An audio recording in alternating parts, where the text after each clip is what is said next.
Hi, this is Jim from Safety Wars. Before we start the program, I want to make sure everyone understands that we often talk about OSHA and EPA citations, along with some other regulatory actions from other agencies, legal cases, and criminal activity. Everyone is innocent until proven guilty in a court of law. Proposed fines are exactly that, and they are often litigated, reduced, or vacated. We use available public records, news accounts, and press releases. We cannot warranty or guarantee the details of any of the stories we share, since we are not directly involved with these stories, at least not most of the time. Enjoy the show. This show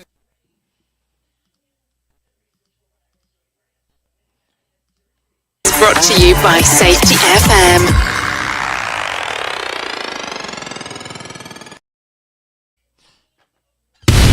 And from the border of liberty and prosperity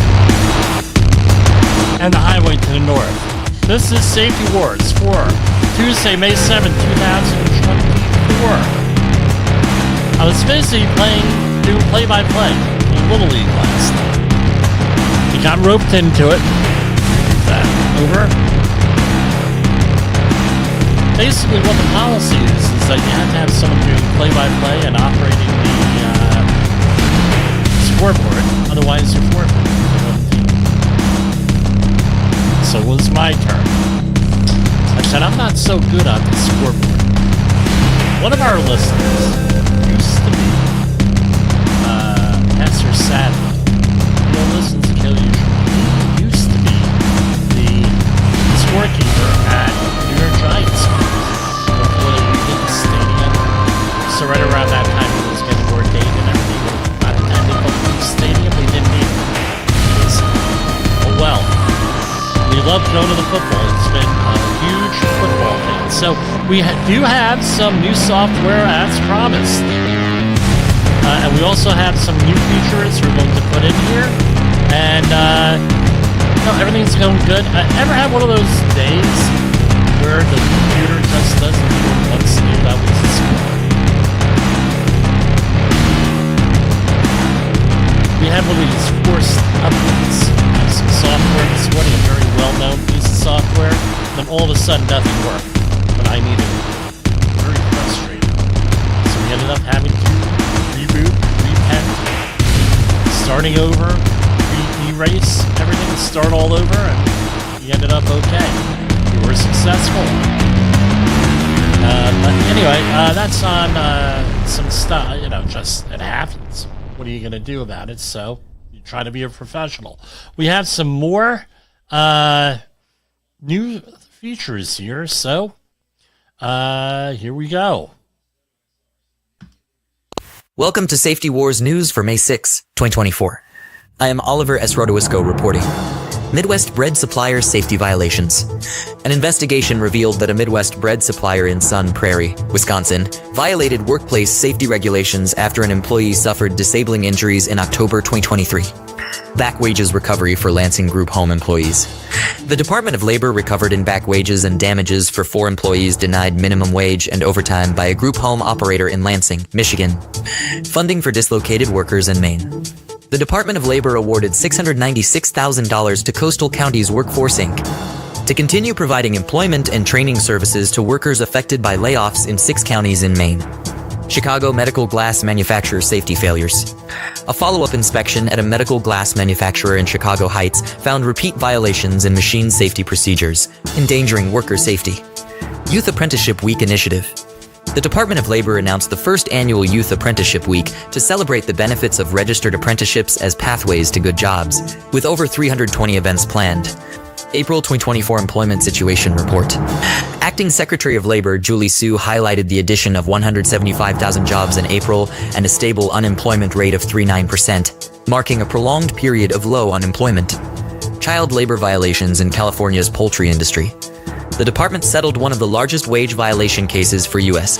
poultry workers, securing $48 million in back wages and damages for 476 workers, including penalties, after finding children employed illegally. Unemployment Insurance Fraud Prevention Partnership. A new partnership between the Departments of Labor and Treasury aims to enhance fraud prevention in state unemployment insurance programs. Cisco West Coast Florida Hiring Discrimination Settlement. Cisco West Coast Florida agreed to pay $133,000 in back wages and interest to resolve allegations of hiring discrimination against female applicants for selector positions. Fatal fall of window cleaner in Boston. An investigation into a fatal 29-story fall of a window cleaner in Boston found the employer failed to inspect and replace damaged safety equipment. $98 million in grants for training young workers. The department awarded $98 million in grants to support training and employment services for young people across 30 states and Guam, aiming to increase apprenticeships in high-demand careers. Final rule to cut methane emissions and update reporting. The Environmental Protection Agency has announced a final rule to reduce methane emissions and enhance transparency in greenhouse gas reporting for the oil and gas sector. This action aims to address a major driver of climate change by implementing more stringent reporting requirements. Support for climate action plans by tribes and territories. Over 200 tribes and 4 territories are preparing climate action plans with funding from the Inflation Reduction Act. This is a significant step in the $5 billion Climate Pollution Reduction Grants Program. Hurricane season preparedness tips. The Environmental Protection Agency is reminding Gulf Coast residents about the upcoming hurricane season starting June 1, offering guidance on preparations to ensure safety and minimize environmental impact during storms. Air Quality Monitoring Tools reminder for New Englanders. During Air Quality Awareness Week, the Environmental Protection Agency encourages New England residents to utilize free air quality monitoring tools to stay informed and safe throughout the summer. Small business champions recognized. The Environmental Protection Agency celebrated the contributions of small business champions at the 34th Annual Small Business Programs Award Ceremony, recognizing efforts in sustainability and environmental responsibility. Funding for lead pipe replacement projects. The Environmental Protection Agency announced significant funding for lead pipe replacement in several states, including Virginia, Minnesota, Ohio, and others. These initiatives are part of a broader effort to ensure safe drinking water across the nation, as mandated by the Biden-Harris administration's agenda. Thanks for listening. For Safety Wars, this is Oliver S. Rodowisco. So what did you think? We spent a little bit of time, set things up, trying to get into that all-important skills mode, the Rasmussen skills mode, trying to improve. That's what's going on here. In case you haven't heard, we had what is called Fall Protection Week here in the United States, and we wanted to talk about fall protection this week with that. And let's move on over to that. So what I wanted to do is show this here, and I'm sure, we're doing new things here. I wanted to make sure we had, we're doing new things here. So I wanted to make sure we had this together. One of the reasons why I wasn't around last night also. Right? The Little League and this. So one of the things that I put around, I try to concentrate on government websites because they're non-copyrighted. I'm not going to hopefully get into a problem with that. U.S. government websites are non-copyrighted. They're open source. So I do this a couple of times a year, especially when I am going to go and talk about fall protection, some of my OSHA outreach statistics. Here I have, this is the latest that we have. This is from Tuesday, December 19, 2023. This is a news release from the Bureau of Labor Statistics. So they come out, just like the Census Department, they have all different things. So does the Bureau of Labor Statistics.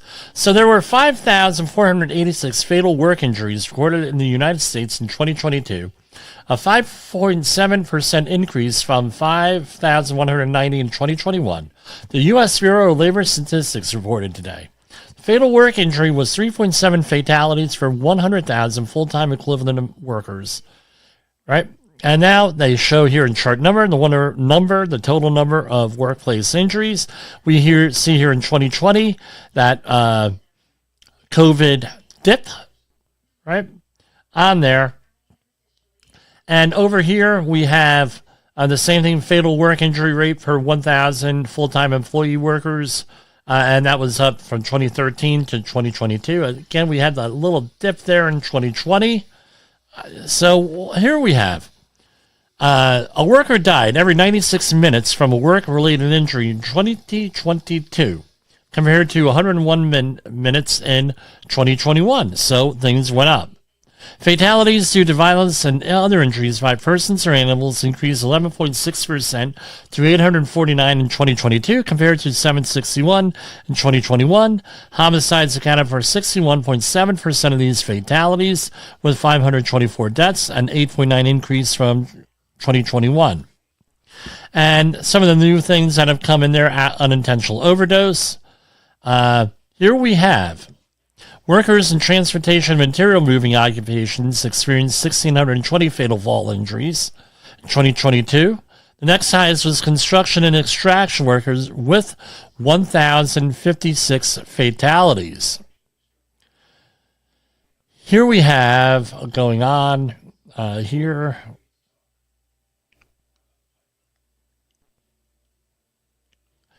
On the bottom here, work-related fatalities, and I'm going to highlight that in blue. Work-related fatalities due to falls, slips, and trips increased by 1.8% to 2022, resulting in 865 fatalities, up from 850 in 2021. Most fatalities in this category, 80.9%, were due to falls to lower levels, which had 700 fatalities. This was a 2.9% increase from 680 fatalities in 2021. That is why we read the BLS statistics. Your training materials, and I looked up some open source training materials today. I didn't want to give away mine, but we have open source on OSHA and everything. They haven't been updated in many, many, many years. I mean, we got stuff going back for years. But you, if you're an OSHA outreach instructor, it's incumbent on you to actually go and update your stuff. Right? As Miles O'Malley, who's a legend here in New Jersey, has stated, Jimmy, you got to carry your own water. Right? Just carry your own water. Don't rely on those other folks putting together things for you. However, if you want to clip this out and, give it, use it in your training, great idea. No, you can do this. That crazy guy on YouTube with the Safety Wars baseball jersey, several different types. We got them in orange. We got them in yellow. We got them in black. And we got them in red. But anyway, go and check things out for yourself on everything with that. Now, we're going to go again here with this, right? And let's see what we have here on fatal falls. So I go on to the OSHA news releases, and we have here, okay, not in construction, but a lot of the same things. We forget that a lot of the people who listen here are not construction people, they're general industry.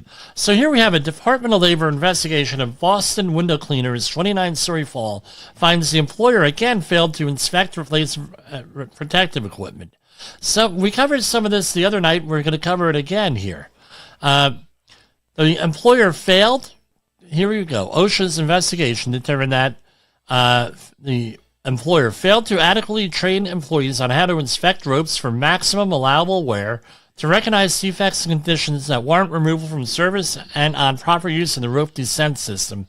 The ropes used in the rope descent systems were not effectively padded or otherwise protected to prevent them from being cut or weakened, and allowed the use of rope descent systems, lifelines, and lanyards for personal fall protection that were not compatible. Failed to use only certified building anchorages. So this has to do with suspended scaffolding, and the predecessor company was also cited for this in 2013 and 2019 with this. So it really, it's one of those things, guys. Now, here's a couple of questions. Did the people that own the company now and who are managing the company know about the previous problems? Question, especially if you're going for a job interview or something like that, that may be one of the questions that you want to ask. What were the OSHA problems before? And was there a what were the problems out there? Are these problems still going on? Something that you really need to go and you really need to figure out on that. The reason being is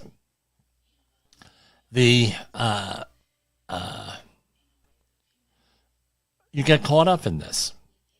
Trying our new stuff here. You get caught up with all of this stuff here. And what happened before? What happened since? Where are we going? And everything else. There's a client right now I'm working with, and his question is, okay, where do we go from here? Great answer. Great question. I have a good answer. After we get off of this call or this broadcast, we're going to go and plan that out. He's in the far reaches in the United States. So we have, by the time this program is over, he's just, getting, he's going to be able to talk with us with a special nighttime meeting. But all this stuff, what happened before? Was it fixed? Was it not fixed? Anything along those lines, you need to go and you need to figure out, as they say, with that. Because often you're being held responsible for what other people do, not do, fix or not fix. Way it is. You're the person there having to manage this. Let's go look at some of the violations here.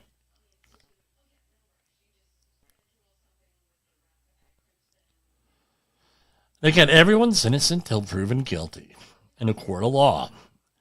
This is on a general industry.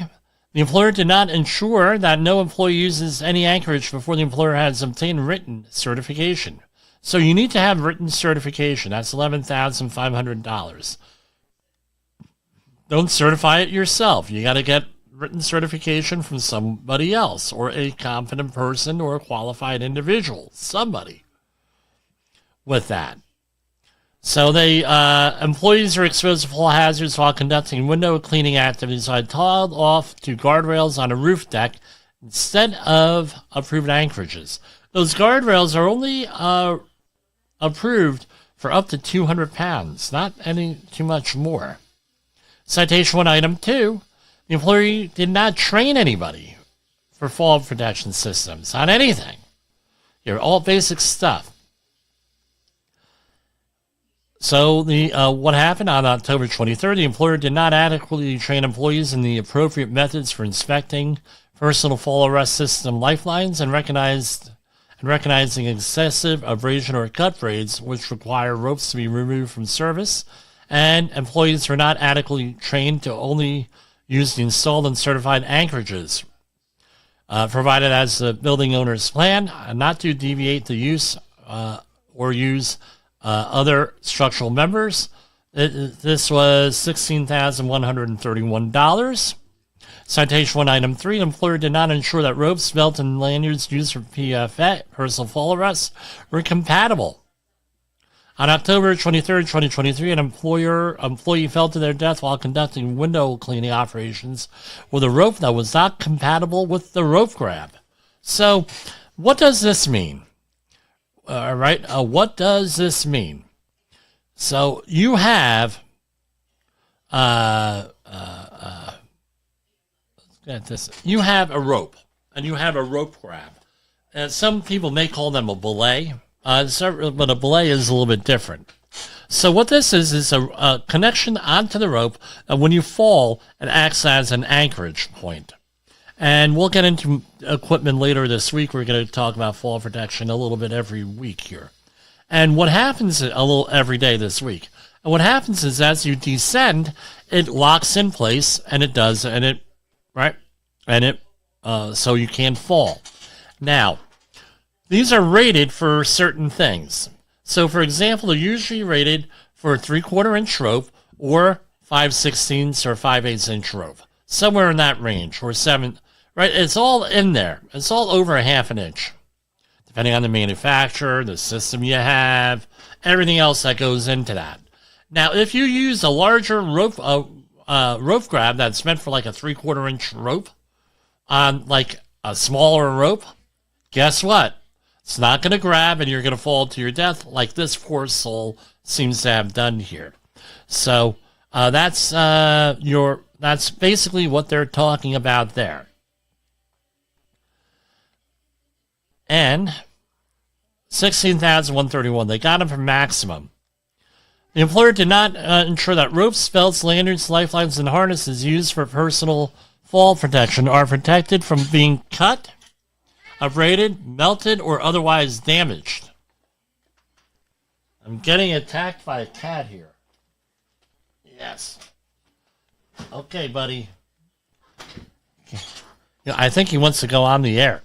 But anyway, on October 23rd, 2023, employees' lifeline ropes were not adequately protected from damage or made contact with the parapet wall. 1910, citation 2, item 1, serious. They got them for the maximum amount. The employer does not ensure that the rope descent system is inspected at the start of each work shift that it is to be used. The employer does not ensure that damaged or defective equipment is removed from service immediately. The employer routinely fails to ensure that excessively worn... How do they determine that? Probably one of the employees mentioned it. Again, how do you manage employees talking to OSHA? Piss off the employees enough, right? Let's just face it here. I'm going to be blunt here. Piss off the employees enough. See what happens. Right? The FA versus FO graph. Fool around and find out. If you continue to mess with the employees and continue to not give the employees the equipment that they need, now we have this thing called the internet, and you're going to find this unbelievable that employees, when they're not looking at things not safe for work, they sometimes go into websites like OSHA.gov, things of that nature, and they might find out a little bit about fall protection, whether it's applicable or not. And guess what? They may be listeners to this program or in similar programs, and they might go in and do whatever. So when the OSHA inspector comes around, they're like, oh, crap. Blah, blah, blah, blah, blah. Oh, they're not doing this, they're not doing that. And if you treat your employees badly, as many oil companies have found out over the years, and they corrected themselves to their credit, you treat your employees badly, guess what? You're going to get answers like this. They're going to drop dime on you, and they're not going to really have any mercy on you. I hate to say that. It's just the way it is. Citation 2, item 2, another 161,000. Not inspected for mildew. Right? For mildew, wear, damage, and other deterioration, and defective components are removed from service. Again, now, I was having a conversation with a client today, and it's like, well, how do you prove that you inspected something? I said, you got to do it in writing. Writing means paper, or now we have apps, now we have videos, we have all different types of stuff. A lot of the auditing programs I use, they allow you to put in videos. That was 32,262. Citation 3, item 2, repeat serious. And did not train each employee who used the rope descent system in proper rigging and use of the equipment. Again, got to train people. Qualified trainers. Don't assume that your employee knows what they are doing and are encouraged to do the right thing. That's something you need to realize. Are you encouraging your employees? Is there an incentive system set up where you could do for them to do the right thing? Because I tell you what, if the system's not there, they're going to do the best they can. You got to give them support when they do the right thing. There are employers out there that don't do that, and you end up with situations like this often. And of course, there's always the situation of Woofno happens. I get it. Woofno does happen sometimes, but it doesn't have to happen all the time. So let's go on. We are at 25 minutes into the program. Let's see what else we have here.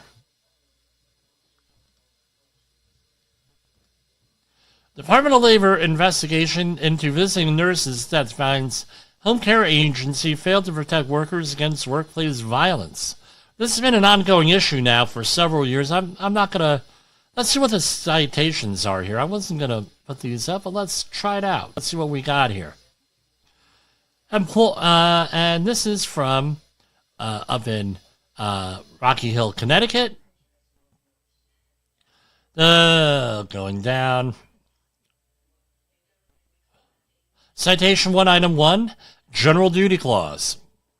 So, basically, this is the catch-all that OSHA uses this, and this is a willful violation. It's rather extensive here. They hit him for the maximum $161,000. The employer did not furnish employment in a place of employment which were free of recognized hazards that were causing or likely to cause death or serious physical harm to employees from physical assault by patients exhibiting violent behavior, resulting in serious injuries and death while working. So, what do they have? Apparently, on multiple occasions, they were having issues here. And on October 28th, a patient killed a licensed practical nurse, LPN, during home health care visit in Connecticut. Again, this doesn't apply only to nurses. How about everybody else? Now you're going to say, well, Jim, when have you ever dealt with this? Guess what? I haven't had to deal with a fatality along these things, but I have had to deal with disgruntled employees, assaulting people, assaulting their employers, assaulting their coworkers. One of the threat. No, have I been threatened with violence multiple times by people who? Hey, you're not going to tell me to wear a pair of gloves, right? When I'm dealing with razor knives and broken glass. Really? You're not going to tell me I've been doing this.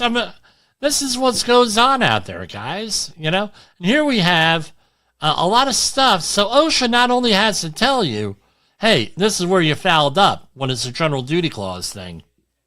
It also has to say, this is how you could have prevented this. General duty clause. We've had several programs on that over the couple of years. We'll have one again soon. The employer did not provide, this is a 1904-40. This is probably because the employer's people were not educated. So, on or about November 3rd, 2023, the employer failed to provide copies of the injury and illness records to an authorized representative within 4 business hours. The OSHA 300 injury and illness logs for 2020, 2021, 2022, 2023 were provided on November 13th. That's 10 days later. $3,304. That is like an indicator that they use, they being OSHA, that they're... something's up here. Something doesn't quite look right here, is basically it with this. So OSHA comes to the job site. What do they have to do? They're going to ask you for the OSHA 300 log. I'm going to tell you that right off the bat. Every time. So when there is a catastrophic incident, make sure that file is right out there sitting on whomever's desk. In writing, on paper. Gotta have it. But Jim, I filed it electronically. I know you filed it electronically, but computers have issues. Make sure you have it in writing. And remember, that's a rolling log. So the 2024 log does not have to be filed until 2025. But if you're having injuries throughout the year, that has to be on the log, and you have 10 days to put it on there. I'm sorry, scratch that. 5 days to put it on there. So you need to make sure it's on there within 5 days. This is why a lot of companies, especially with construction management firms or environmental management firms, require this stuff to be done within 24 hours. Then you give them a Guvno accident investigation, and that doesn't mean anything. Again, we were having another conversation today with a client.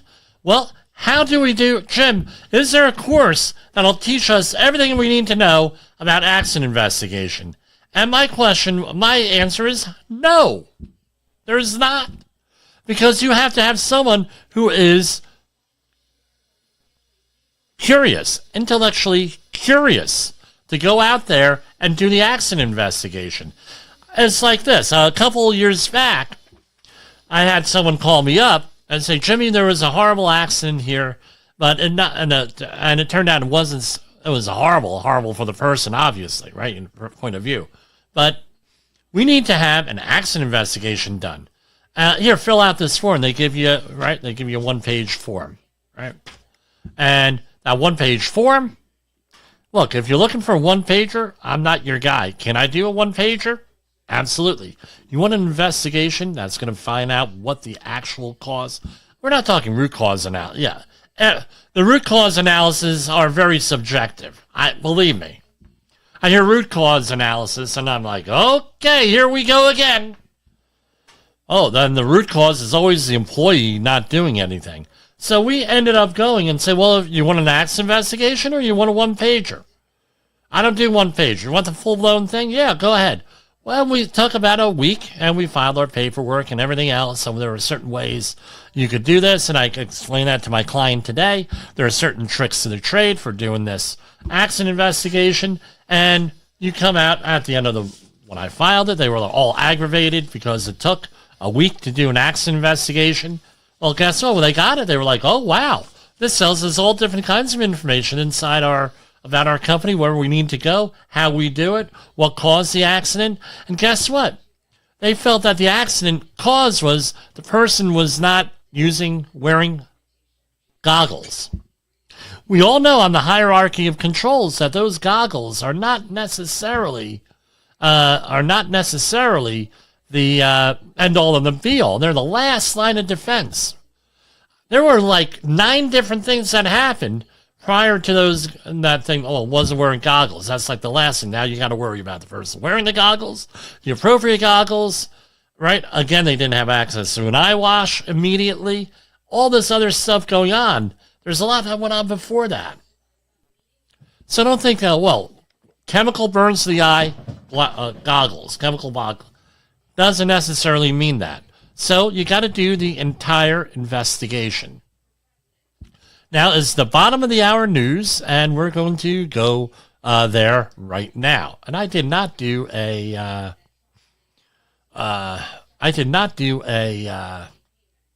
commercials yet. We got to do those. From Feature Story News in Washington, I'm Nick Harper.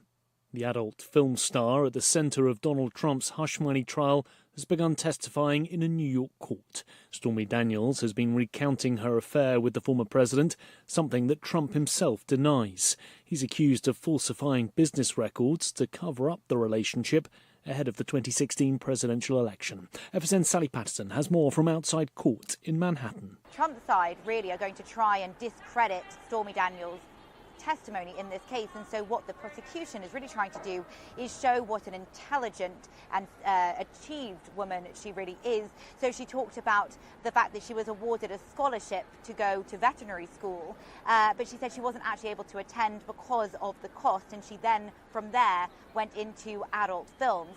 Now she's also been telling us about the time that she met Donald Trump. She alleges that was in Lake Tahoe during a celebrity golf tournament, and she says that she met him on the golf course and they had a brief encounter. Later on, they re-met, she says, in a suite. All of this painting a picture of how the two of them met and then what she says became an affair. Israeli military says it's taken operational control of the Palestinian side of the Rafah crossing in southern Gaza and says it's conducted targeted strikes in eastern Rafah. It comes after Israel rejected Hamas's agreement to a ceasefire deal proposed by Egypt and Qatar, saying the terms are unacceptable. with an Israeli delegation on its way to Cairo to negotiate further. FSN's Sarah Coates reports from Tel Aviv. Both the Rafah crossing and the Kerem Shalom crossing remain closed, really compounding the suffering of these people down in Gaza who are now being forced to move yet again from the east of Rafah, with this Israeli operation looking like it may expand in the coming days. But certainly we are hearing from players, international bodies around the region calling on Israel to reconsider this ground operation, which right now we do understand is just of limited scope. Ukraine's security service has claimed that it's foiled a Russian attempt to assassinate Ukrainian President Volodymyr Zelensky and other high-ranking officials in the country. FSN's Megumi Lim has more from Kiev.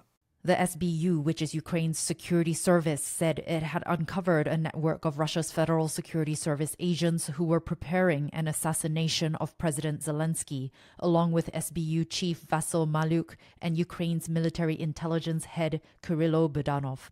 Two colonels of Ukraine's State Security Administration were accused of leaking classified information to Russia and were reportedly detained.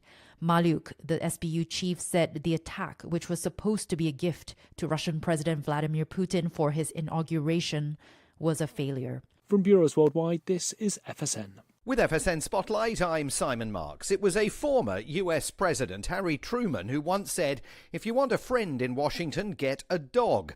Well, the governor of South Dakota did get a dog, but her decision to shoot it dead may have just cost her the vice presidency of the United States. Governor Kristi Noem is openly vying to become Donald Trump's running mate this November, and in her new autobiography designed to boost her chances of being picked, she explains her decision to kill a puppy called Cricket that she claims was untrainable. Amid public uproar, she's now changed the story to suggest that Cricket was a threat to human life.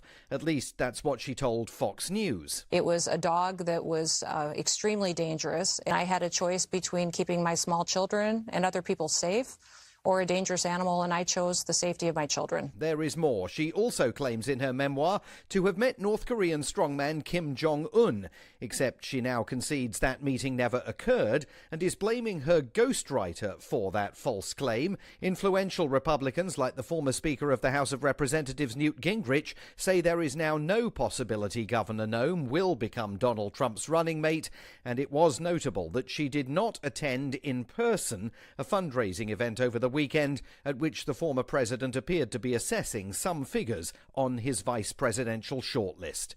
With FSN Spotlight, I'm Simon Marks. And the main news again, the adult film star Stormy Daniels, at the centre of Donald Trump's hush money trial, has begun testifying in a New York court. The Israeli military says it's taken control of the Palestinian side of the Rafah crossing in southern Gaza, and Ukraine says that it's foiled a Russian attempt to assassinate Ukrainian President Volodymyr Zelensky and other high-ranking officials. There's more from us on X at Feature Story. That's Feature Story News. Nick Harper reporting. This is Safety Wars, broadcasting to our brothers and sisters in the occupied territory of behavior-based safety. Get out your secret decoder ring. Here is your nightly message. Blame fixes nothing. Blame fixes nothing. In the professional safety community, communication and planning are just a few keys to your program's success. The question many practitioners have is, where do I start?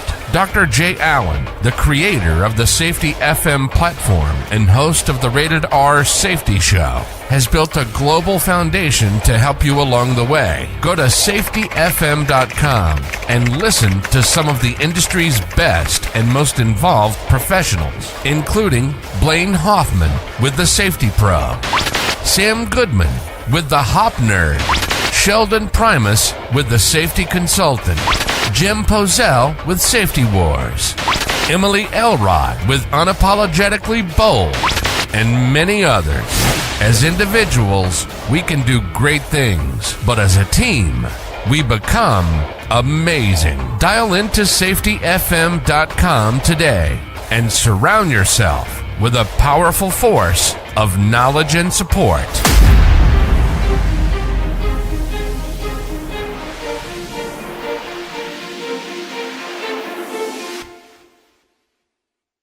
OSHA recordables, catastrophic losses, environmental disasters. You want answers? So do I. This is Jim Poesl with Safety Wars. That's my daddy! Okay, so hopefully that went okay there. So, I don't know. In the professional safety... I'm sorry for the blank space there. I'll probably have to do something with this first production here. Okay. New software, we're getting used to it here. All right. Now, for the next thing, Kristi Noem, right? The South Dakota governor. She came out with, and apparently right now she's doing a lot of explaining, or as Ricky used to say, Lucy, you have a lot of explaining to do. Right from I Love Lucy, it used to be a TV show way back in the day, Lucille Ball. We are going to have in the very near future one of her proteges on the show, if we can arrange it here. Anyway, she had written this book, right? So one of the things that, as I always say, politicians want to get reelected. Politicians are always looking into the next biggest thing. They're always looking for that honorarium, that all-important honorarium, and everything. So they want to write a book, and often, I mean, you look at everybody who wants to be president or vice president, almost all of them write a book or do something. You had Al Gore, Earth in the Balance. You had Dan Quayle, Standing Firm. You had many, Alan Keyes with a couple of books thrown in there. You have, Bill Clinton and Al Gore came out with a book, explaining what they were going to do. Then you had Hillary Clinton with her book on the Health Care Act, and everybody writes this book. Governor of South Dakota, Governor Noem, no different than anybody. Okay, we cannot fault her for that. She wants to get her name out there and everything else. She get her name out there by coming on to Safety FM, by the way. Coming on with Jay Allen or me or any one of the other hosts. Now,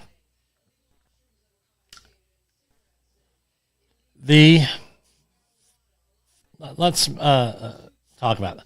She, according to the book, had a problem animal, a dog. And she shot the dog, and then she shot a goat after that. Now, what people forget about this, and I'm not justifying this at all, just hear me out. Back when this happened, whether it was 10 years ago, 20 years ago, 30, whatever that was, 5 years ago, you go into a rural area of the United States. I've worked pretty much all over the country here. You go into a rural area of the United States, what are you going to find? Take a guess. You're going to find this is a common thing. It's only very recently where we had the whole thing where we put dogs into shelters, or you give up a dog, things of that nature. In a lot of these rural areas of the country, this is a farm animal. A dog is a farm animal. This is what happens. I've heard of it multiple times. I'm not excusing it. Doesn't mean the person's a psychopath. Doesn't mean that person's not a psychopath. I'm just saying. Culture, right? Context to this. Let's add a little bit of context. Was it smart to put that in the book? No, but now at least we know through her candor what we're dealing with here with this. And she probably just sunk her political career on a whole bunch of stuff, because I tell you what, you need to expand your voting base. You cannot cater to the voting base. I'm sure a lot of people that own farms in the Midwest, they can understand this. They had a dog, wasn't working out, they did this to the dog. Right? By the way, I'm a dog lover. I'm a cat lover. I had the cat running around here a couple minutes ago, looking for attention. but different cultures. And I think we're seeing that now in the quote-unquote culture wars. People from different parts of the country think differently. And this is one of the reasons why we have the Electoral College, by the way, for the president. People in New York, their needs are different than the people in middle of the country, people in California, and everything else. So that's what the context of all this is. Different cultures. Remember, there are Asian cultures that are eating dog. And that's a cultural thing, and it takes a long time for that to get out of the thing. And that's what this is. I mean, no. But why do you even mention it? The other thing is this. If you hire a ghostwriter, you're still responsible for what's in that book. This is what makes me laugh. I get these advertisements. I'm sure everybody on the program does, out there in the audience does. Write a book by lunchtime. $4.99 a month. Really? What kind of a book? We could use AI to write a book. Really? I use AI a lot for doing certain things. When they write something, or you get a text from AI, you better make darn sure that AI is working, doing what it's supposed to do. All right, so back to our regular stuff here. So that's Christy Nome, right? On there, we have on the screen. Here we have a construction contractor out of Georgia, 31 years old. Now, apparently this is the first time they got a visit from our friends at OSHA because they only got a $43,000 fine for a fatality. Let's see what some of the details are. Again, these are proposed citations, not the end game here. Now, I just went through this today with a client on an audit. Citation 1, item 1. A, person who has a valid certificate in first aid training was not available at the work site to render first aid. $452. Pretty surprising, isn't it? What's the rule?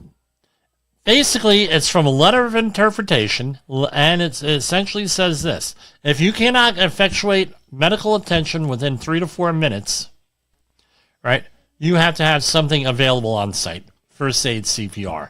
AED is not a requirement. All right, so they didn't have it. Now, states like New Jersey have published their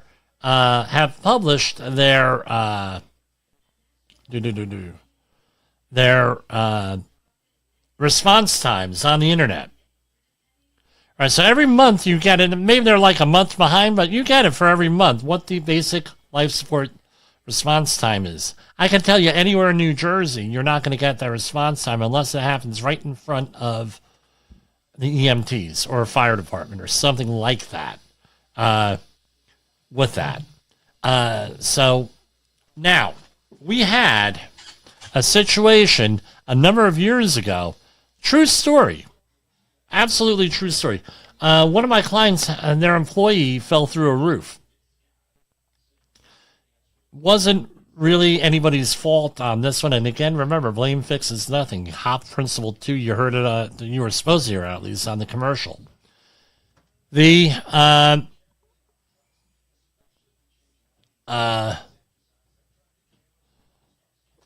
person fell through a roof, and what happened was he was rigged for falling off the side of the building, not for falling through the roof, sort of thing. So he had a lot more slack than what he needed. And the roof gave way. He fell onto a concrete floor, approximately 17 feet, right in front of an EMT.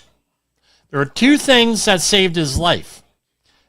One, right in front of an EMT, and the EMT told his person he was with, go in the back of my truck, all my Guvenos in the back of the truck, bring it in here. I got to save this guy's life. Saved his life. Number one. Number two, he was 19 years old. That was number two thing, because I tell you what, would have killed me. Would have killed most of the people I know. But he was able to make a recovery with this. Now, let's go back to share screen here, right? The purlins were used as a walking working surface for other than the installation of safety systems, and prior to all permanent bridging had been installed and fall protection provided. The employee was walking on top of purlin while not using fall protection, fell 14 feet to a lower level. And the employer had previously been cited. So they had been cited on this earlier that year. Now, here's the question for you. Was this communicated to the employee? Was this right? Was this a case? And employers sometimes, if it was communicated and they did receive training, the employers sometimes use the argument of employee misconduct, unforeseeable. It's the employee's fault. Well, guess what? Very difficult to make that case. I've made it one time. All right. But it was an over-the-top situation. They had said the employee did not, and OSHA came out, and I'm not faulting OSHA because they have to deal with what they got to deal with, what they see. They just came out and they said, this employee did not have fall protection on or whatever. And we said, look, he was trained. He was issued equipment. They had a sign-out sheet for that equipment. He had this. He was told by his supervisor, and he had already been suspended for this. He came back and he did it again, blah, blah, blah. And they said, well, prove to us that he knew how to use fall protection. Well, we had the sign-in sheet. We have the, for the class, we have a test for the class. We have 17 sign-in sheets where you have to sign on that you know how to use fall protection. We have all different pictures. We covered ourselves in there. Had the equipment and everything else. And guess what? He fell. He wasn't wearing what he was supposed to be wearing. Wasn't doing what he was supposed to be doing. He knew this, and he had been disciplined, and we showed that he had been disciplined before, and that other people have been disciplined, and it's the same rule for everything. Guess what happened? OSHA said, you know what? This is like the only time this is ever going to happen. But, they vacated that because they were able to prove that the man had everything that he needed to do the job, just chose not to do it. Very, very difficult thing to do. Extremely difficult. And by the way, I had everything on the whole training on video. Everything was there. And they said this doesn't happen. So if you think employee misconduct, you're going to get away, we could get away with a blah, blah, blah because employee misconduct ain't going to happen. You better have your I's crossed and your T's dotted. Okay, moving on to our next one here. This is, again, another fatal fall at a shipyard. Oh, Jim, we're supposed to be talking about construction. Well, guess what? A lot of the same things are here with us. We're not going to go through all 33 violations here with fall protection that this company had here. Hold on. Where is the report? Proposed $190,000. This was, and I covered this the other night, but I fouled up the presentation a little bit. The name of the ship, this is a U.S. Navy ship, owned by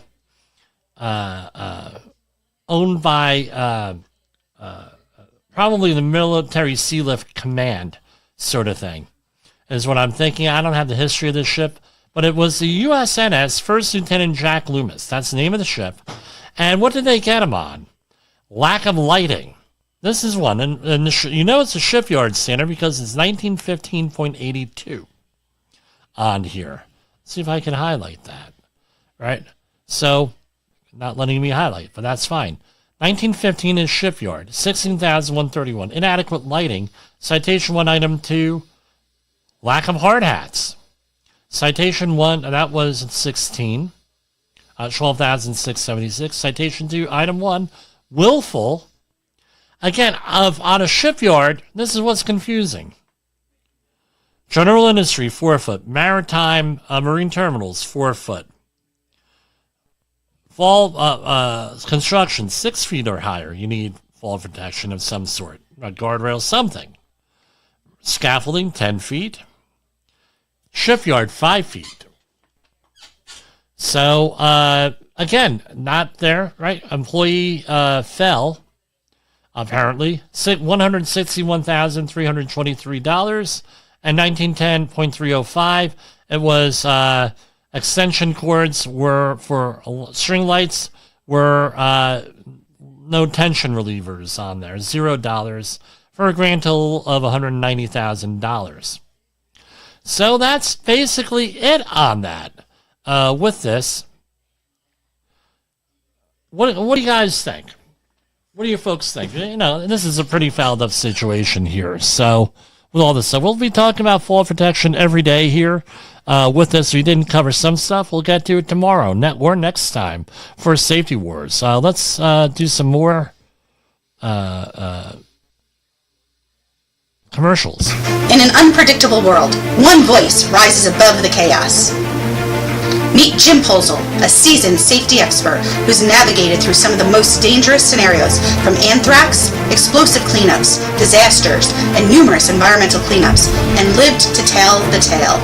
Now, he's bringing his wealth of knowledge, insights, and experiences to you through Safety Wars. From workplace hazards to the hidden dangers in your own home, Jim covers it all. With his engaging storytelling and expert analysis, Safety Wars isn't just a podcast. It's your guide to a safer world. Join Jim Poesl and become part of the Safety Wars revolution. Available on Spotify, Apple Podcasts, YouTube, and wherever you get your podcasts and videos. Safety Wars. Your safety is our mission. Is your safety training old, stale, and hackneyed? Is your safety trainer still preaching a warped version of behavior-based safety? How about safety training that actually addresses your hazards in your workplaces and is not standardized baloney from 25 years ago?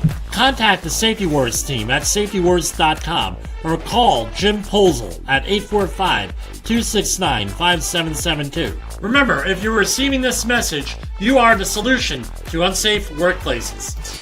Yes, you are the solution. You are listening to Safety Wars. Tomorrow's Safety Today.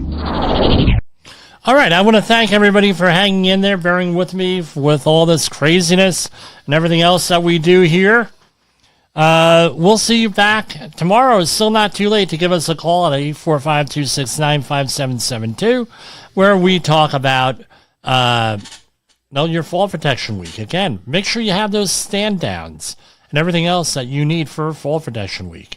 For Safety Wars, this is Jim Poesl. The views and opinions expressed on this podcast are those of the host and its guest and do not necessarily reflect the official policy or position of the company. Examples of analysis discussed within this podcast are only examples. They should not be utilized in the real world as the only solution available, as they are based only on very limited and dated open source information. Assumptions made within this analysis are not reflective of the position of the company. No part of this podcast may be reproduced, stored in a retrieval system, or transmitted in any form or by any means, mechanical, electronic, recording, or otherwise, without prior written permission of the creator of the podcast, Jay Allen.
Safety. Get out your secret decoder ring. Here is your nightly message. Learning is vital. Learning is vital.